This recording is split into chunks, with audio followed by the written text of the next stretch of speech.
The police lights flashed as an elderly black woman stood trembling outside a bank. She was accused of something she didn't do, treated like a criminal for simply withdrawing her own money. But when she picked up her phone and called her son, everything changed, because her son wasn't just any man. He was the United States Attorney General.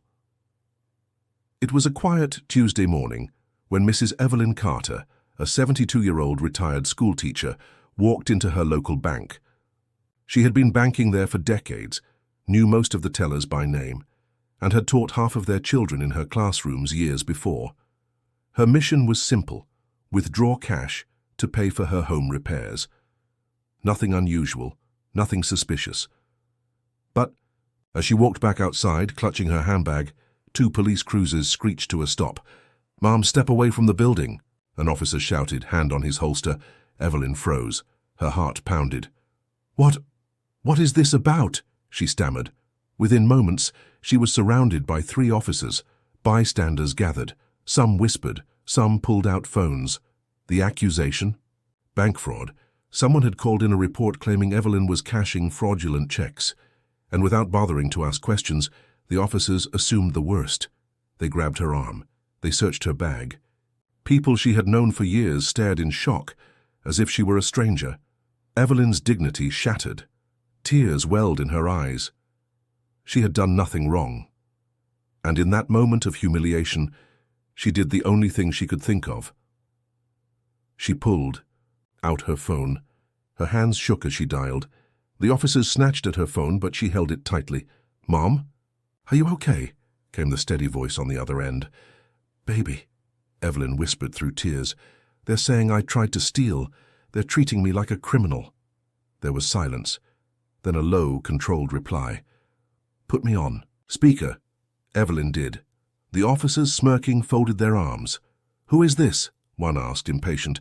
"This," the voice replied, "is Attorney General Marcus Carter, and the woman you're harassing is my mother." The air went still. The officers blinked. A hush fell over the crowd. People gasped. Phones kept recording. The Attorney General's voice grew sharper. "You will release her immediately, and you will preserve every detail of this stop, because I will personally review it."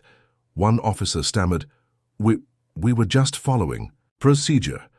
"No," Marcus said, his tone like steel. "You were following prejudice." Within an hour, black SUVs pulled up. Federal agents stepped out, their badges glinting in the sun. And then Marcus himself arrived, tall, commanding, dressed in a dark suit that carried authority like armor. He didn't yell. He didn't need to. His presence alone silenced the crowd. He went straight to his mother, taking her hand gently. "Are you hurt?" Evelyn shook her head, though her voice cracked. "Just my heart." Then Marcus turned to the officers. "Names," he said. They stammered, giving them reluctantly. Reporters, now swarming the area, scribbled every detail. Cameras flashed. Marcus looked them in the eye. "You stopped an elderly woman outside her own bank with no evidence, no probable cause. Do you know what that is?" The officers shifted nervously. "It's not policing," Marcus said coldly. "It's profiling." The next weeks turned the small town upside down. The videos went viral. Headlines blazed. "Attorney General confronts police over mother's arrest." Marcus ordered a full federal review of the incident. The findings were damning.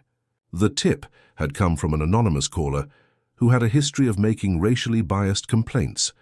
The officers had failed to verify the claim before acting. Their body cameras captured mocking comments about Evelyn's appearance and her suspicious behavior. Suspicious? She had been carrying groceries. The fallout was swift. The officers were suspended. The police chief faced public outrage. And the town was forced to confront its long history of unequal treatment. But Marcus didn't stop there. He announced a new federal initiative: stricter accountability for officers who engaged in racial profiling. What had started as an attempt to humiliate Evelyn had ignited a national conversation. The officers who had mocked Evelyn once strutted around town with unchecked authority, but now they avoided the public eye. People whispered about them in grocery stores. Their names trended online. Their careers were effectively over. Meanwhile, Evelyn, once humiliated, was now a symbol of quiet strength. Neighbors who once stood silent came to her door with flowers, food, and apologies.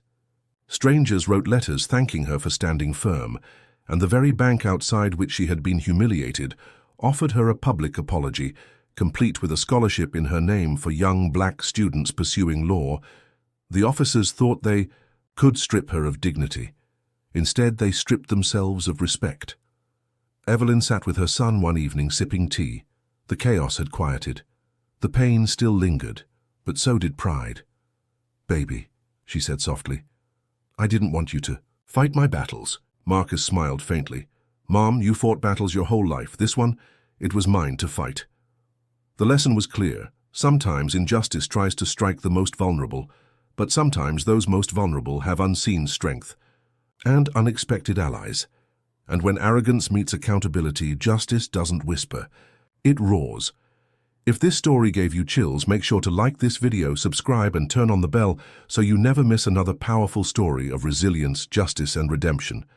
Now let me ask you, if you were Evelyn, would you have stayed quiet or pulled out your phone like she did? Drop your thoughts in the comments below, and remember, prejudice can embarrass for a moment, but justice can change history forever.